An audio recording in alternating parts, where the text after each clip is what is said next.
Новосибирске, городе, который по праву называют научной столицей России, решается судьба нашего будущего портала в космос.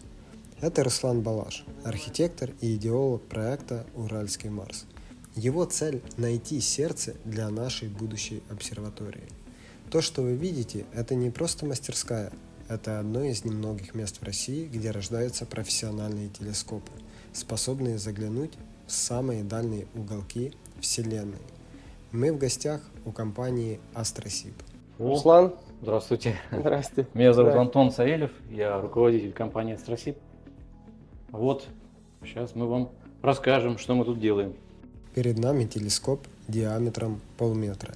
Для сравнения, это вдвое больше, чем у большинства любительских моделей, что позволяет собирать в 4 раза больше света и видеть невероятно тусклые объекты. Антон, руководитель Астросиб, объясняет уникальность их монтировок, опорно-поворотных устройств. Благодаря прямым приводам и прецизионным датчикам они ведут телескоп за звездой с точностью до долей угловой секунды. Это позволяет делать фотографии галактик и туманностей с многочасовой выдержкой, получая потрясающую детализацию. Да, цвет может быть серебристый, как раз вот под цвет ваших всех строений, которые я видел на фотографии, на презентации. Мгм. То есть вот какой гель-ковод вот этот будет, да, Мгм. стеклопластик, такой цвет можно Да, и внутри. Но лучше, если это всегда обсерватория, либо серебристый, либо белый, потому что Мгм. от солнца меньше нагрев. Купол Астросиб Мгм. АСД 4,5. 4,5 Ага. радиус, диаметр как бы его Мгм. максимальный, а АСД значит All Sky Dome. Ну, Ну, как я там говорил, что там поток умещается свободно 12 человек сидя, может быть какое-то количество стоять около телескопа, ну и один человек наблюдает. Чем интересен наш купол Мгм. по сравнению с другими куполами? Потому что он экскурсионный, конкретно. Такой вид купола, он очень подходящий для экскурсий. Он открывается полностью, Мгм.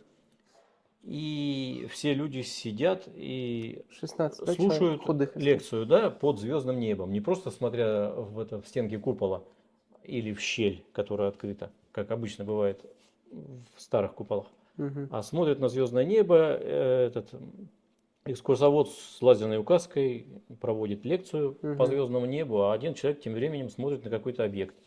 И люди меняются постепенно, Ну, то подходя есть к разумно телескопу. будет просто как бы там запись какая-то условно будет, там 14-15 группа из 16 человек идет, заканчивает там 16:30 условно, и вот Мгм. лучше просто сменяемость, чем Да, какое-то конечно. помещение городить, правильно?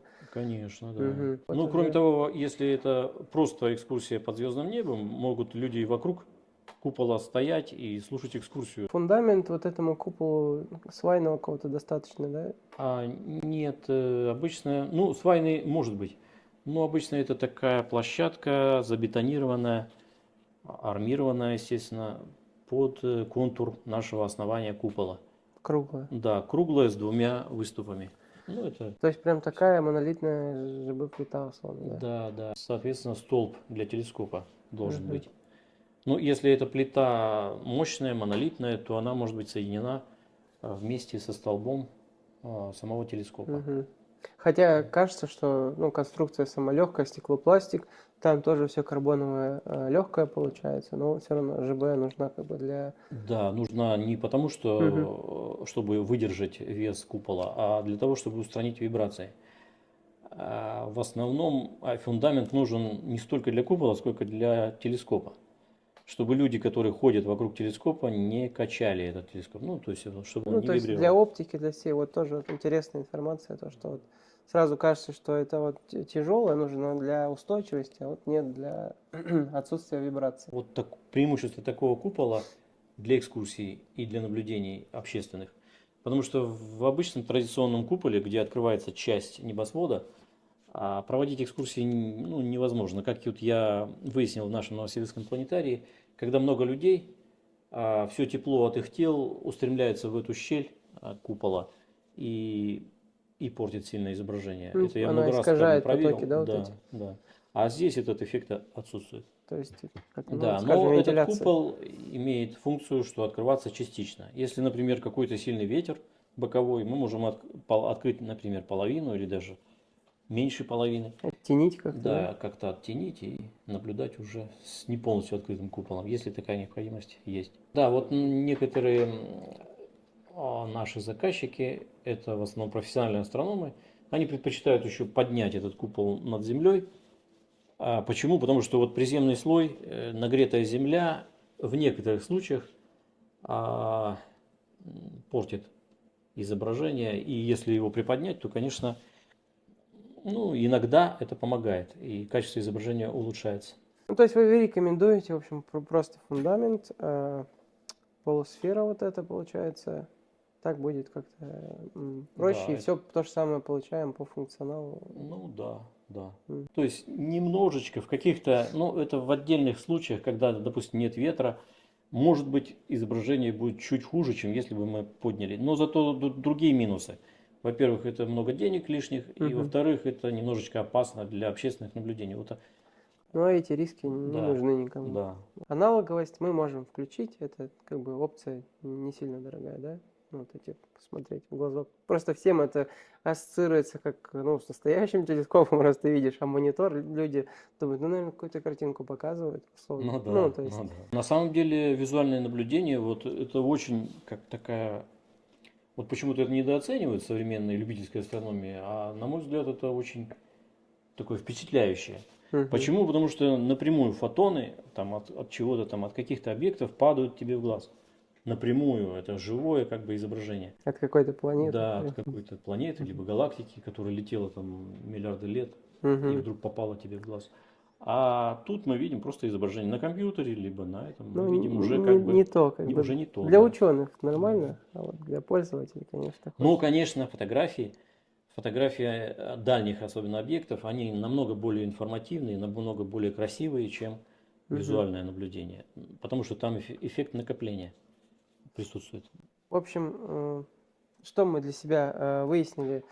Э, Нам нужен фундамент там, не для того, чтобы конструкция как бы стояла, а для отсутствия вибраций. Может быть, под стиль у нас цветовые различные решения, может быть, встроена аналоговость.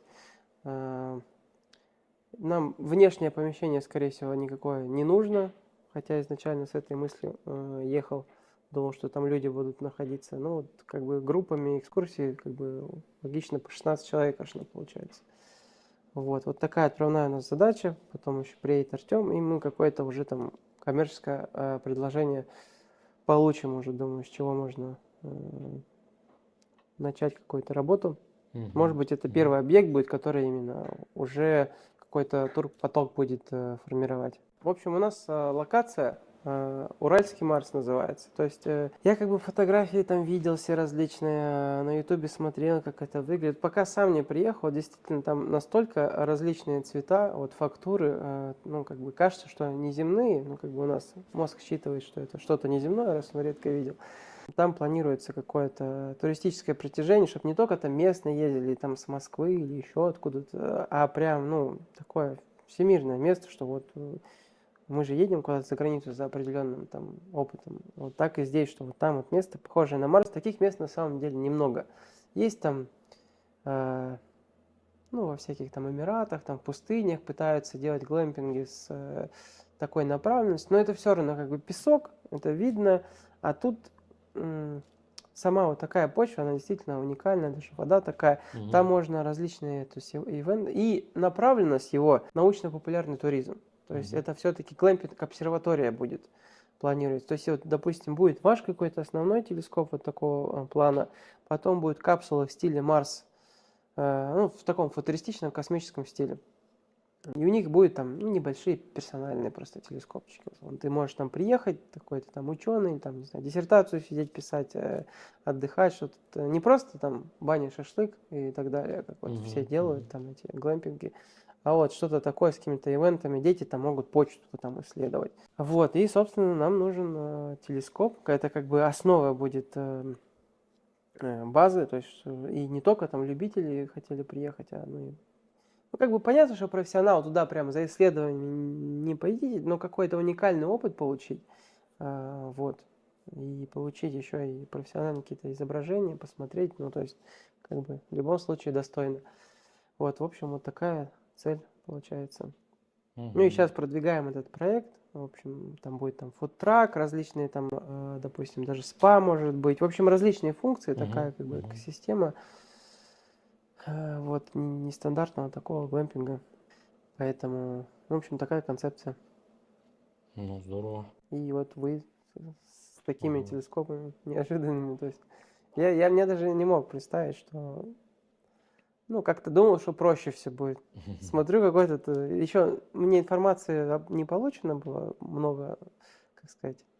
Ну, думаю, поеду, сними, да, все, хорошо. Вот, я думал, ну, какие-то, наверное, здесь частный сектор, еще далеко, думаю, куда. Сейчас приеду, собаки пылают. А тут целое, я не знаю, Илон Маск. Все двигается, все раскрывается, все серьезно. В общем, тема хорошая для России, можно и дальше это все развивать по франшизе. То есть именно сеть научных глэмпингов. Вот такой, как, по крайней мере, такой план. Ну, на этом, получается, завершим. За такой голос чуть болезненно извиняюсь, если что. Ну, надеюсь, всем было интересно. Телескоп, который мы рассматриваем, это система Ричи-Кретена. Точно такая же оптическая схема используется в знаменитом космическом телескопе Хаббл.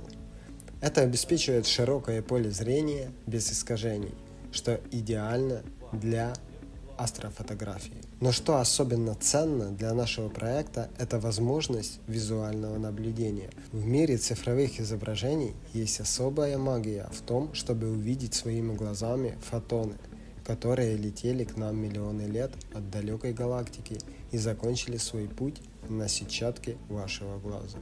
Это не картинка на мониторе, это живой космос. С помощью этих телескопов открыты новые планеты, получается? Да, новые планеты, причем не у нас, а у нас тоже открыты в Солнечной системе, то есть это астероиды, мелкие планеты. А то, что интересно, открыты планеты на других звездах, планеты в других звездных систем. Не менее важен, чем сам телескоп и его дом – купол обсерватории. Конструкция All Sky Dome от Астросиб – идеальное решение для нашего научно-туристического комплекса. В отличие от классических обсерваторий, где открывается лишь узкая щель, этот купол раскрывается полностью, превращая пространство в планетарий под открытым небом. Это позволит проводить увлекательные лекции для целых групп, где каждый сможет наслаждаться видом звездного неба, пока экскурсовод с лазерной указкой рассказывает о созвездиях. Эта поездка – ключевой шаг в реализации нашей мечты. Выбор правильного телескопа и обсерватории определит тот уникальный опыт, который получат наши гости. Это будет не просто отдых, а настоящее путешествие и в пространстве к марсианским пейзажам Урала, и во времени к далеким звездам и галактикам.